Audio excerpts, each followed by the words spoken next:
and welcome to an Afternoon Express right here on SABC3. I'm Bonang Matiba. Thank you very much for tuning in. It's a brand new week. It's a motivational Monday, and we're very excited to be back in your TV lounges. Now, today, we're going to be taking a trip to the long, magical, distant land of India. Today, we have the lead from a brand new stage production called Mystic India that features 22 talented artists and has 750 wardrobe changes. Yes, you heard it correctly, 750. That production is going to be touring South Africa. I'm looking forward to that. Also, we have Sarvashen in studio, who's an expert in traditional Indian dance. He's going to be telling us about the history, about this ancient culture. That's going to be very interesting. You see, Bonnie and I are very, very, very, very excited, also quite nervous, because we're going to be exploring things we've never ever seen before. But do remember, we are live, so make sure you tweet us and use our official hashtag Afternoon Express on Twitter, on Instagram, on Facebook. Also, before we get to India, we're going to be making a pit stop in Kenya. We've got renowned singer-songwriter Alisha Popat in the loft. She's going to be performing for us a little bit later. But it's not just me in the loft. Bonnie, how are you doing? Thank you, Bonang. Welcome, South Africa. Good afternoon. We're in the kitchen today, joined by Uma Govender. Welcome to the loft. Thank you, Bonnie. Yeah, so today we're celebrating all things India, and we'll be making a fragrant curry out of a traditionally Indian cheese called paneer. Paneer, yes. Yes, so what is the curry actually called? It's a chickpea and paneer curry. Wow. Made with tomatoes and spices. Paneer is the Indian cheese that you make with fresh milk, and chickpeas is the all protein that we need, you know. I absolutely love paneer curry. Luckily, I've had paneer before, and it tastes absolutely amazing. Yes. And can't wait to get started. Okay. But for now, our first guest was born in Kenya and has been playing the guitar since the age of 8. She's easily one of East Africa's most internationally successful musicians, and she's collaborated with some of the biggest artists in the world, including the famous American violinist Lindsey Sterling, as well as some of our very own musicians like Zolani Mahola. Take a look at this.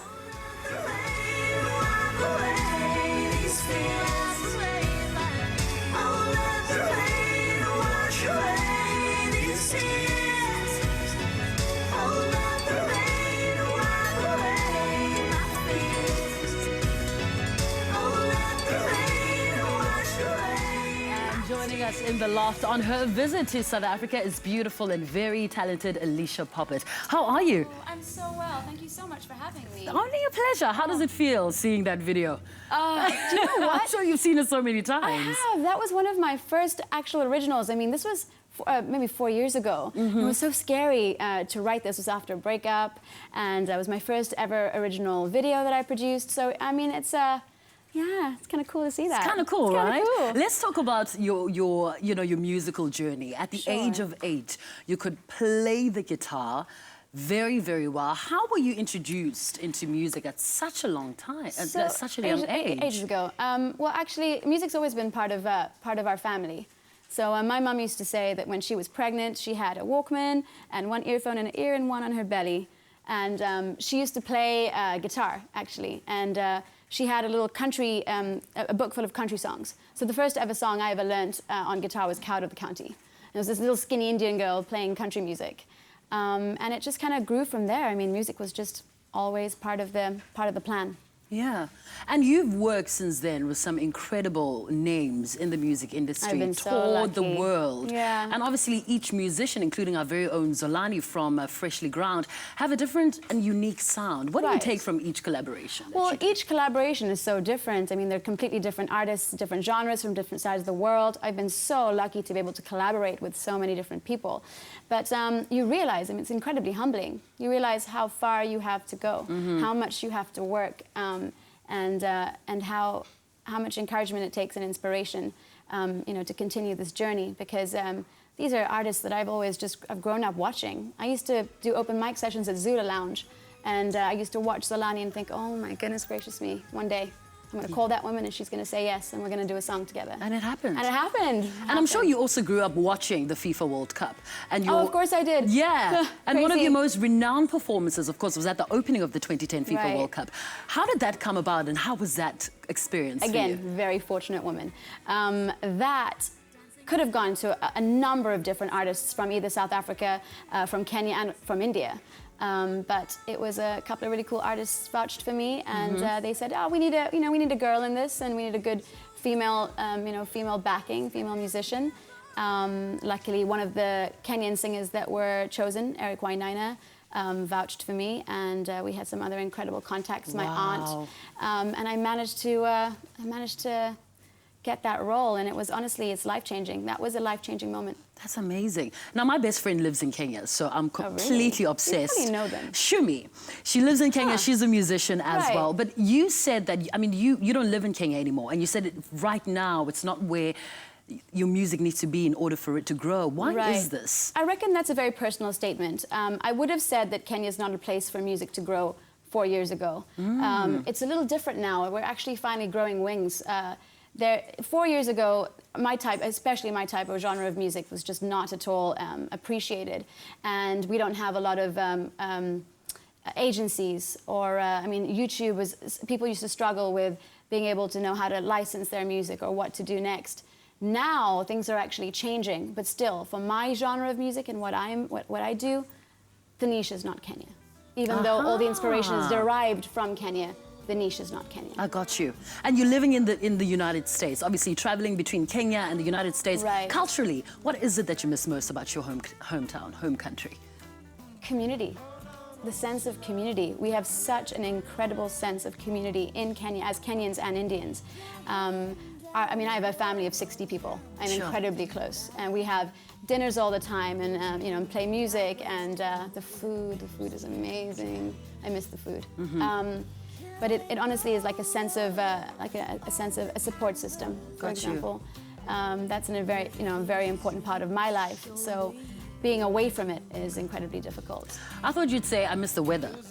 Because the weather in Kenya is good, the weather in LA is pretty good too, honey. All right. I thought you were in New York. No. New York is ice cold. I go nowhere where there's snow. Okay, good. And you mentioned YouTube earlier on, and you've got over 40 million views on YouTube. You're also one of the top 10 YouTubers in Africa. It's kind of crazy. I mean, let's talk about the digital impact. So the digital social media on your career and just in general. If it wasn't for the social impact, if it wasn't for YouTube, if it wasn't for Lindsay Sterling, Peter Hollins, if it wasn't for Alex Boye, I would not be where I am right now.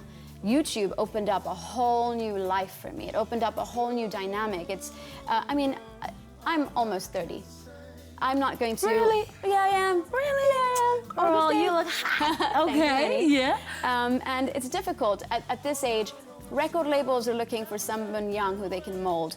Not someone like me who's I already have an existing presence and a brand. So YouTube, I'm able to be an international artist, an independent artist, and well, hopefully, make enough to get by and be comfortable and keep doing what I'm doing. Absolutely. YouTube allowed me to do that. And it's been the most insane experience meeting all these YouTubers around the world, and how close of a community it actually is. So what would you say then to an upcoming, musician who wants to end up like you, Alisha, and be a singer-songwriter, world-renowned? Because do they still do the traditional walking into a record label asking for a contract? Or, no, I mean, obviously I don't think... stars are discovered on YouTube every day. I don't think that's necessary. I mean, you should be doing it, especially if you're younger. But it's not necessary. I think now it's content. Create good content. Brand yourself well. Be persistent. Persistent, be confident, and have hope. It's so hard. This industry is absolutely, it's scary. You get pulled down more than you get lifted up. And you need to be able to have a thick skin, but also be sensitive to yourself, and realize that you do have something special. You might not be the best vocalist, you might not have the best tone, you might not have the best range or the best presence, or you might not look the same, but you have something to offer that people want to hear. It's your experiences that you're singing about. I can't wait. So be persistent, confident, and have hope. Yeah, you're going to be singing for us a little later, so we're looking forward to that. So make sure you don't go anywhere. After the break, we're taking a culinary trip to India with a paneer curry, and we're joined by the female lead of a stage show currently touring South Africa called Mystic India. Also, today on social media, we're asking, what's your favorite thing about the Indian culture? Tweet us at Afternoon Chat using our hashtag Afternoon Express, or comment on our Facebook page. We'll be back after this. Welcome back to Afternoon Express on SABC3. We're back in the kitchen celebrating the beauty and fragrance of Indian cuisine with our chef Uma Govender. Okay, so let's get started on our paneer curry. Yes. Okay, in this pan here I have some onions that's fried. Yeah. I'm going to add the tomato.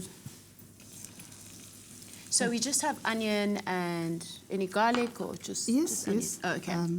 I want to cut the paneer in here Okay. so I can fry it. Oh, so we fry it with our onion and our garlic. Okay. Right. So what type of is it? Is this a Swedish cheese Yes, or is it yes. It's normal milk that's boiled, milk that's been boiled? boiled, Okay. and we add in some lemon juice, and then it curdles. We put it through a muslin cloth Yeah. to separate the whey from the curd, Okay. and and set it as it is in the pan. What else can you do with paneer cheese? Oh, lots. You can make a paneer burger. Yummy. Yes. Wow. Make a biryani. There's lots of ways we could. I know a lot of vegetarians love paneer, right? It is. It's Yeah. a good substitute for your calcium and protein and stuff. Okay. So- Okay. Right. What did we just add now? Ginger and garlic. Uh-huh. Some garam masala. Garam masala. Yes. Chili powder. And some tomato paste. Okay. And of course, if you want the whole recipe, pop over to our website, afternoonexpress.co.za, for the full recipe and the shopping list. Okay. Right. We'll leave it to cook for a little while. Okay. Just turn this And around. so when we fry our paneer, it Yes. won't melt, or No. what does it do? Does it just kind of It just browns. just browns? Okay. All right. Just so that it gives it a nice, wholesome look. You know? Okay. Yeah. Okay. Is it a cheese that I can melt, or does it No. work well with just cooking? Just cooking yeah, and frying. yeah. Yeah. It doesn't melt like normal cheese. Okay, okay. And can I use any other protein if I don't eat cheese or? No. No, paneer is basically made with milk. Okay. Full cream milk. Just- yes. So we just added some salt. Salt Okay. to taste. Okay. Okay. It's smelling gorgeous. So how do you get the balance of the flavors right in a curry like this? Well, you know, as you go along in your cooking, you try and test. Yes. What works for you and what doesn't. Some people would like less salt, less masala, less spices. So, you know, you give and take as you go along. And I'm sure there's basics, though, of getting a curry right. What would you say yours are your basics? Like, these are the things you can't do wrong and to guarantee a good curry. You can't do without onion, ginger and garlic, tomatoes. Okay. Yeah, and obviously the masala and the spices. The right spices. The right yes, spices. Yes. Okay. just gonna perfect. add Do you the need chickpeas. chickpeas? Okay. Perfect. So I see our cheese is starting to pop a little bit. Yeah, I'll take that out now. Yummy. I love chickpeas. It's a very pure way of getting your protein. Chickpeas. Yeah. Okay. So when our cheese is fried, we're going to add it to our... No. Okay. I will put it in cold water. Oh. It will preserve the water in the paneer. Okay. So, you know, it wouldn't dry it out while the curry is cooking. So we're going to let the paneer stand in water. That's perfect. All these steps are on our website, afternoonexpress.co.za. Let's head back to the couch with Bonang and our next guest. Thank you so much, Bonnie. That smells amazing. But right now, we turn our focus to an art form 10,000 years in the making, a spectacle that has wowed audiences across the globe. Brilliant dancers, breathtaking acrobats, renowned musicians, extravagant sets. I mean, it just goes on and on. Stunning visual effects. All of this is happening in the Mystic India World Tour Show, which is currently touring South Africa. And with us, we have international dancer and choreographer. Is also the female lead of the show, Kruti Shah. You've got a superstar, rock star name, by the way. Thank you. So you were bound to be a megastar. But Kruti, tell me what Mystic India is all about. Well, Mystic India takes you through a journey through India from ancient times up to what it's known for today, which is Bollywood. And what I love about the show the most is it doesn't matter where you come from, how much you know about India. It's a show for anyone. So whether you know everything about India, you were born there, or if you have no idea what India's about, it's just an experience that you need to encounter. Absolutely. And when you describe the show, I mean, just the scale of it is just so overwhelming. 22 artists, 750 wardrobe changes. Tell us about how that happens and just, you know, the magnitude of the show. Well, if you love the show on stage, you have to see it backstage because it's definitely a reality show back there. Changing into costumes is quite crazy for us. Yeah. Every piece is a new costume. That's just what Bollywood and Indian dancing is about. You know, it's just about the glamour, the glitz. So it's definitely a crazy experience backstage changing, and you know, but it's definitely something that we need to do, and our audience absolutely loves it. But let's talk a little bit more about, you know, the show. You work with your husband in the show. Is he the director or choreographer? Amit Shah, he's the director of the show. And we're not married. Oh. We just have the same sorry, last name. I'm just giving you a husband, girl. I'm sorry. Okay. It's okay. He's the creative director, and he's just quite a genius. He does all our lighting. He designs the costumes himself, and we work very closely for the choreography of the show. So he's involved in every aspect of it and does his best to perfect it. I mean, you choreograph the show. You also dance in the show. And, I mean, you are, you know, an expert, obviously, in Indian dance. But what other kinds of, you know, types of dance will we find in Mystic India? So Amit and I, we were both born in the States. We both grew up there. So we're very heavily rooted in our Indian culture, but we grew up American. So we have done the training and the hip hop, the ballet, and everything. So Mystic India is just a creation of what we grew up with and our culture.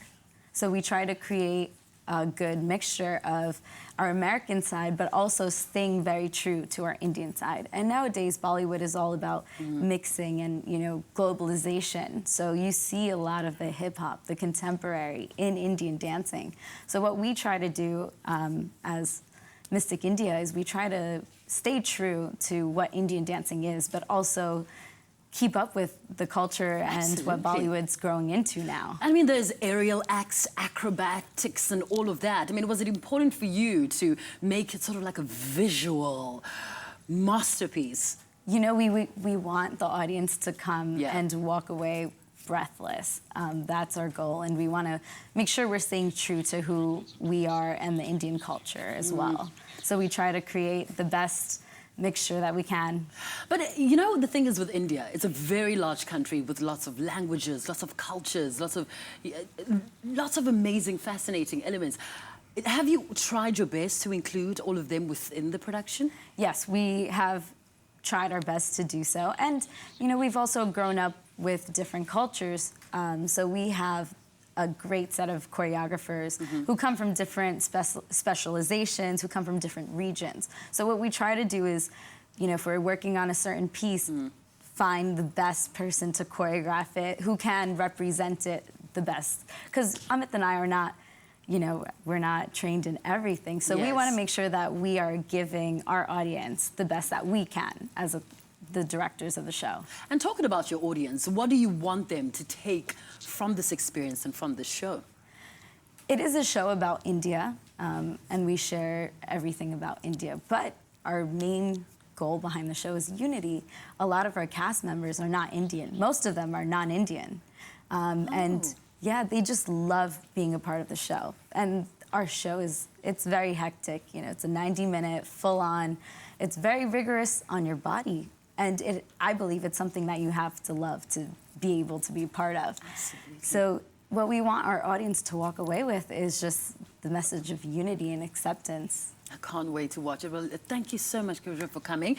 I think everybody at home is just as excited as I am to see Mystic India. The larger-than-life Bollywood extravaganza will run at the Teatro at Monte Casino this weekend from the 29th of April to the 1st of May 2016. After the break, we're joined by Sarvashen, who is also a professional dancer of a traditional Indian art form, and he'll be showing us a few moves as well. And remember, on social media, we're asking, what is it, your favorite thing about the Indian culture? Let us know. Tweet us at Afternoon Chat. Use our official hashtag Afternoon Express or comment on our Facebook page. More right here on SABC3 after the break. Welcome back to Afternoon Express. If you've just joined us, today we're celebrating the mystery and beauty of India. Our next guest is an expert in a traditional dance style of Indian dance called Bharatanatyam, which is an ancient Indian art form with its roots dating back thousands of years. Joining us in the loft is Sarvashen. Welcome to the loft. How did you just greet me? Namaskaram or namaste. Namaskaram. Yeah. Okay, so I went through a yoga teacher course, and that sounds like Sanskrit. It is. So yeah, namaste is a word, it means nama. It's in Sanskrit. So when the words come together, it says namaste. It means I acknowledge the divinity in you. Wow. Yes. Well, thank you so much for joining us today. So you were introduced to dance at the age of 3. Yes. And many different types of dance. Yeah. How did it come to be that you had so much dance surrounding you? So I come from a very culturally involved family. You know, I have an aunt who started the first dance school in Cape Town. My father's a musician. You know, my brothers and sisters are all musicians as well. Is that little you? That's little me, yes. So adorable! so yeah. And basically, dance performances used to happen, and my parents used to attend, and they used to take me along. And one day, it was somebody's debut performance, and I was enjoying the music, and I got up when I was 3, and I started dancing in the aisle. And one of the musicians on stage, she was also a very great exponent of Bharatanatyam. She saw me and she told my parents, why didn't you just let him start dancing? And that's how the journey began. No, you were clearly not shy at that age. Yeah. So you then further went to pursue Bharatanatyam and got a diploma in it. Yeah. What did this entail? Well, what kind of stuff did you study? The diploma I received in Cape Town at the Vardhani Indian Arts Academy, where they have a course, and yes, you go through that for about 10 years. You know, so yes, so does it have a spiritual component to it? Yes, it does, but you find your spirituality after you do the practical work. So you do the basics, you learn how to use your hands, how to use your face, how to use your body, and then you start to think about how you interact with the audience, and then from there, what the audience experiences, what you experience, and how everybody feels the same thing together, and that's the spiritual aspect. And the clothing that you wear when you dance, what's its symbolism? Can you take us through what you're adorned in right now? Yes, lots of people ask this question. Yeah, it's beautiful. Yeah, no. So the color, it's almost like flowers.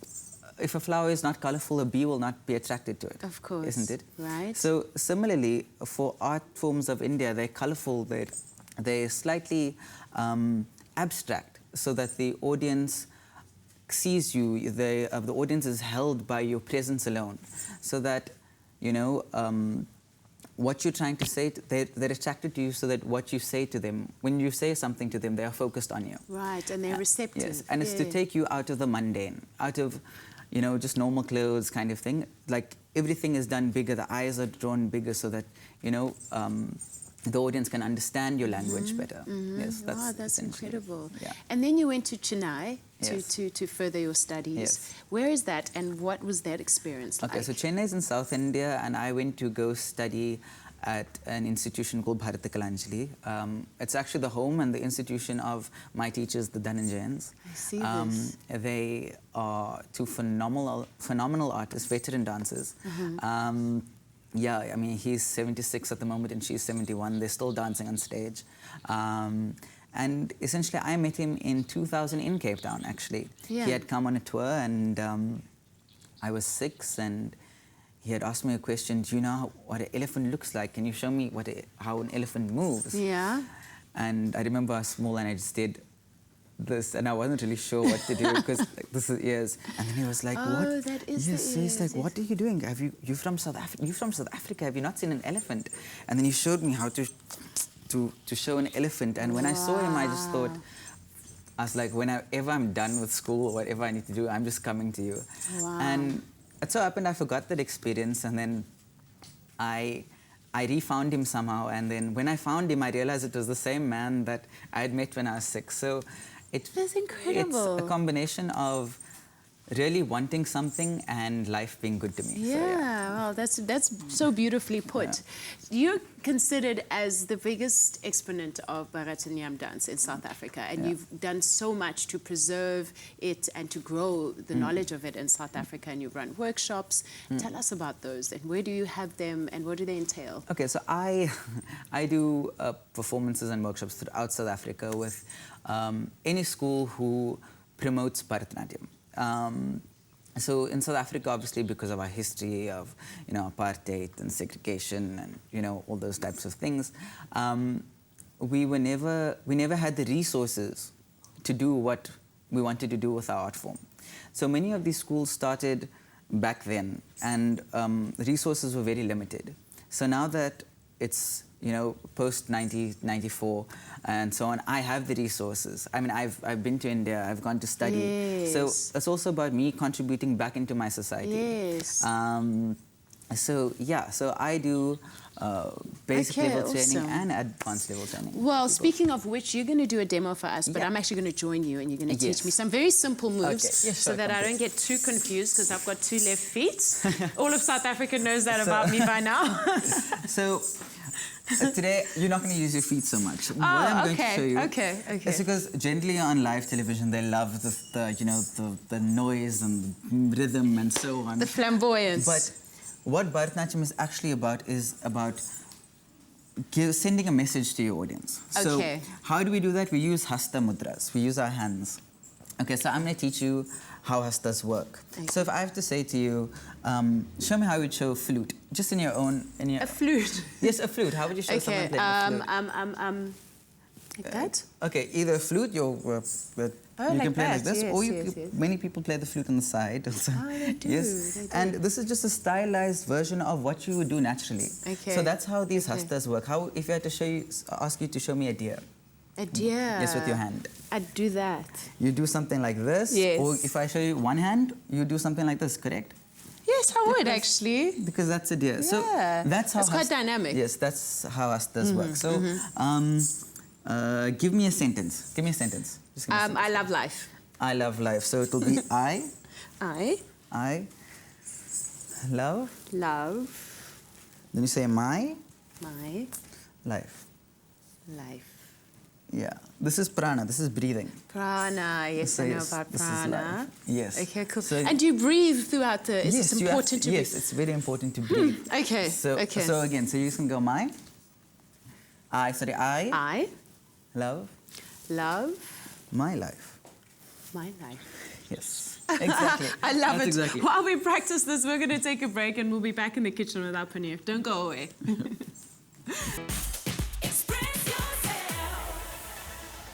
Welcome back to Afternoon Express, and if you've just joined us, we're celebrating all things India, and we're celebrating the beauty and mystery of India through dance. So Sarvashen is about to perform for us. What are you going to perform for us? I'm going to do a small excerpt from a Varnam on Lord Krishna and just about his various attributes and his characteristics. Fantastic. Take it away.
awesome. That was fantastic. I love what you're wearing, by the way. Thank you.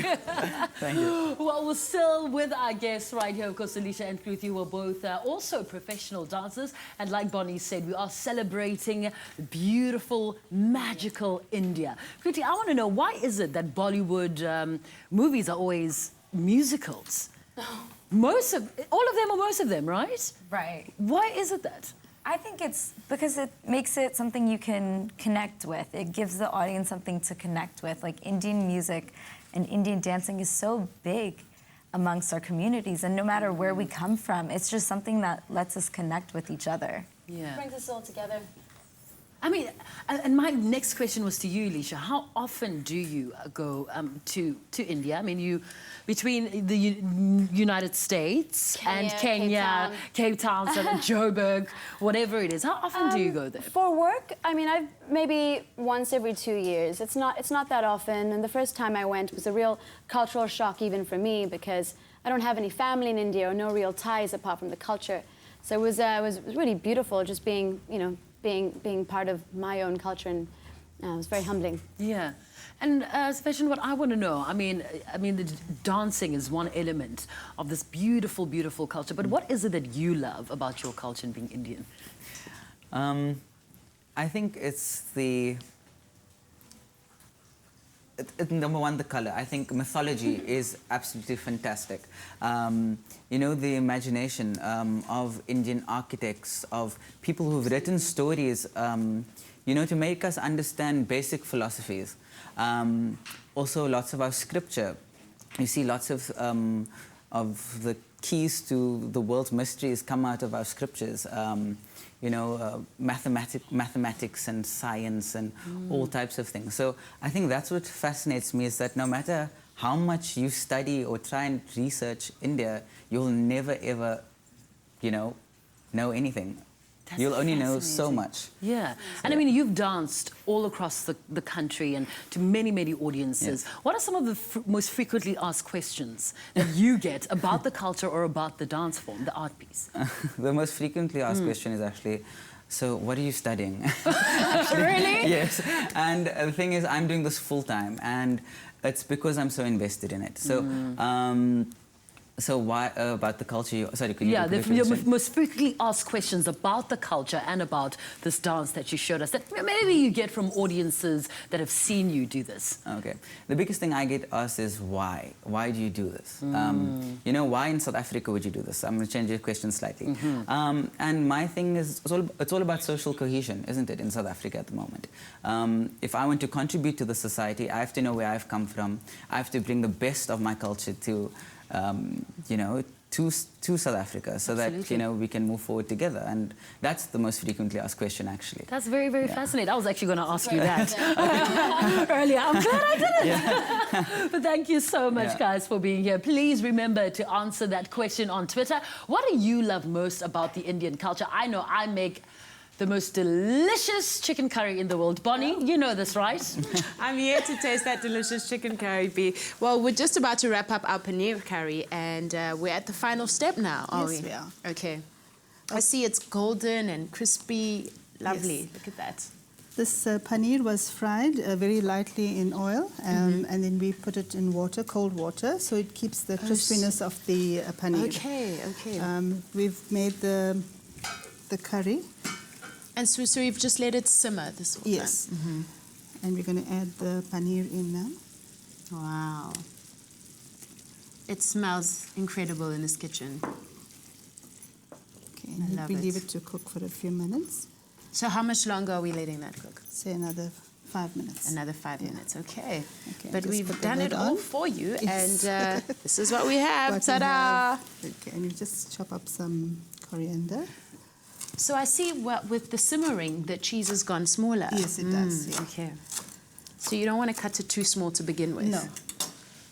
Some coriander. And if you don't want to use paneer with chickpeas, you could use potatoes, you could use anything, basically spinach. I've had a lot of substitute. spinach with paneer as well. That's quite it's yummy. really, really yummy. So Yes. whatever you fancy, you can try. Yes. And it can be served with rice, I see we have naan bread, Naan bread. roti, whatever. Okay. Yeah. Wow. It looks absolutely fantastic. Okay. What is your favorite curries to cook in general? Well, I like a potato curry, normal potato curry with roti. That's very simple and easy to go. Oh, thank you so much for Okay. sharing your expertise with us Thank today. you. Thank you for having After me. the break, Alisha Popat performs live in the loft, so stay right where you are. We'll be back after this. Welcome back to the show. Now, the days are counting down to Winner Home Season 3 premieres right here on Afternoon Express. We all can't wait, and if you want to get closer to the action and get a taste of the grand prize, then visit the Winner Home stand at the Decorex, Cape Town from the 29th of April till the 2nd of May 2016. There, you can meet the 3 contestants before they're officially announced on television. You can experience a taste of the beautiful high design that you can look forward to on Winner Home, and you might even get to meet Danilo, who will be there over the weekend as well. And today we're also giving away double tickets to the Decorex Cape Town. To enter, all you need to do is SMS the keyword Express and your name and city to 33728. SMSs will cost you R1.50. T's and C's apply, and you can find all of that out on afternoonexpress.co.za. We look forward to seeing you, by the way. And now to wrap up a truly beautiful show, here is the truly beautiful Alisha Popat, who's going to be performing for us a cover of Ellie Goulding's How Long Will I Love You. Enjoy.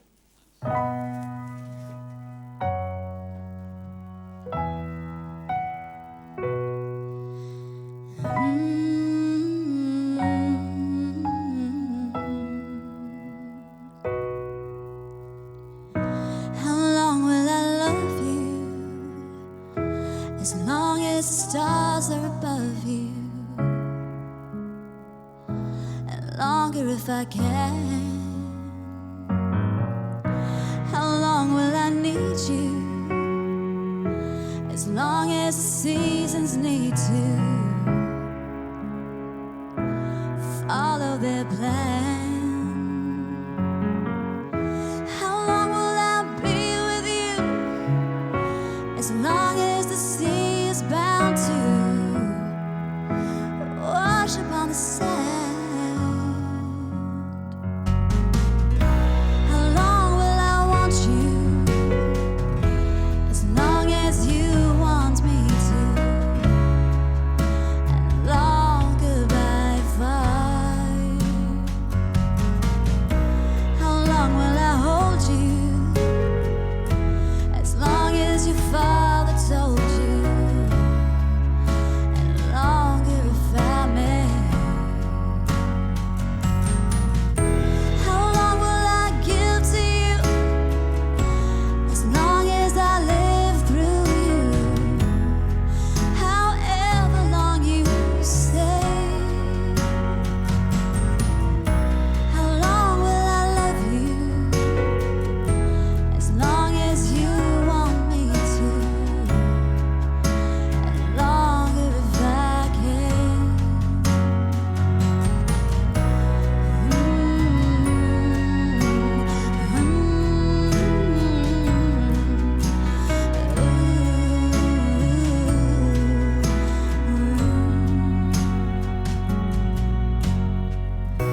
How long will I love you?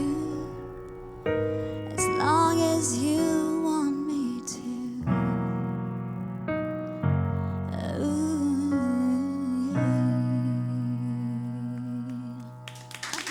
Thank you, guys. Happy girl, come join us. Well done, Ellie. That was good. Look at you, girl. That was amazing. Thank you. But I you know, appreciate before that. we leave, I mean, what are your plans in the next couple of months, weeks? What can we expect from you, your fans in Kenya and the United well, States? As usual, YouTube covers every month, and my album's coming out. Finally making the permanent move to the US with a performance visa, and album should be out in the next 2-3 months.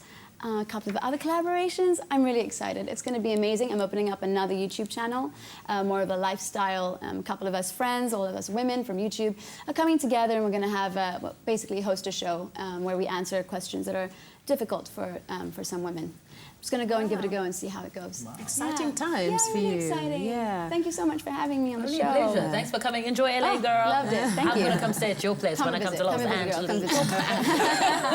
We also have some comments from Twitter. We have Ms. Candy Love at Ms. Candy says, my favorite thing about Indian is their fashion. They have some amazing fabrics. They do indeed. Yes, that was a typo. I was saying to you earlier on, I love, love, love, love what you're wearing. But how do we get in contact with you for people that are watching, that want to, know a little bit more about this art form and this dance, or want to learn a thing or two from you? Oh, well, I'm on Facebook. Facebook is the best thing for me at the moment. And I'm on Twitter. Okay. Yeah, so find me, Sarvashen, and, get hold of me. Okay, perfect. We also have another comment from Facebook. Amand Bertha says, I love everything about Indian people, their food, their saris, their music, and their beautiful Indian women. Indian girls. No, I'm looking forward to seeing Mystic India. And of all the countries that you've performed in, can you tell me, is there a country that stands out for you in the production? Well, I'm not just saying this because I'm in South Africa, but we have been to South Africa 3 times already, and this is one of the best experiences we ever had. That's why we always come back, because the audience is so responsive, so loving, and it's just an amazing energy for us. So we love being here, and the production aspect of it, the audience adds so much to our production of it. It's just, we feed off a brilliant audience. So. Well done, South Africans. Well done to you. Now let's go to Facebook. Rachel Mabatwani says, their Bollywood movies and their clothing, everything they wear is exquisite. What's more is their beauty and fine, good-looking men. Generally, everyone's good-looking. Wow. Everybody. The women and the I think men. we should have worn saris today. Wrong choice of wardrobe. I think so. That would have been awesome. But I think, our curry is ready. Image. That looks absolutely fantastic. Well, then can you do the honors? Yes, and I will up do for the all our honors. Incredible guests. But yeah, thank you very, very much to everybody that's watching. It has been such a fantastic, fantastic show. Continue the conversation at Afternoon Chat on Twitter, on Facebook, and on Instagram. Now, once again, before we go, why should everybody come see Mystic India the last time? You need to convince us. Why do we need to come? Because it's an experience you don't want to miss. It's a show for everyone, and you will walk away with some appreciation for the Indian culture, but also just some love. Love is good. It's great. With all our audience just loving today's theme, what is it that you want people to take away about the Indian culture from today's episode? Wow. It's an amazing culture. It's all about family, presence, values, good food, lots of people around a table, music.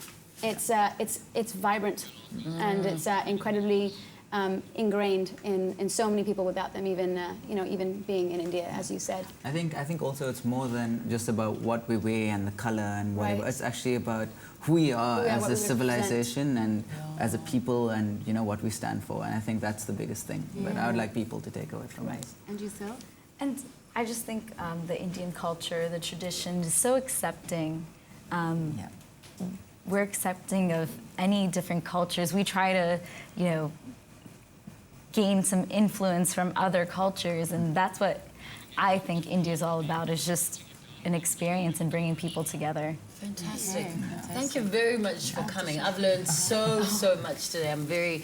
I fell in love all over again. Yes, But make sure you join us again tomorrow for Afternoon Express, and get here early, especially parents and school kids, because during the first 15 minutes of the show, we're chatting to the principal of a school that has a no homework policy. That should be quite fascinating to chat about. And in the kitchen, we're making butterscotch ice cream with cookies. That should be fun. That should absolutely be fun. I'm looking forward to that. But thank you very, very much for joining us. We'll be back right here on SABC3 tomorrow afternoon at 4 p.m. on Afternoon Express. From myself, Bonang Matiba, Bonning Buli, and our incredible guests. Thank you very much for joining us. Good evening and happy eating. Cheers. Mwah. Let's tuck in. Coming up tomorrow on Afternoon Express, we take a look at innovations in the education sector, including a primary school that runs a no homework policy, and we chat to author Shirley Arvia about her book on homeschooling. Another feel-good production. Hi YouTubers, thank you so much for watching. Your support means the world to us. Join the Afternoon Express family by subscribing to our channel right here. And we'll keep you up to date with all our recipes and of course our fabulous episodes. Also, feel free to leave a comment and share this video. We do love it when you express yourself.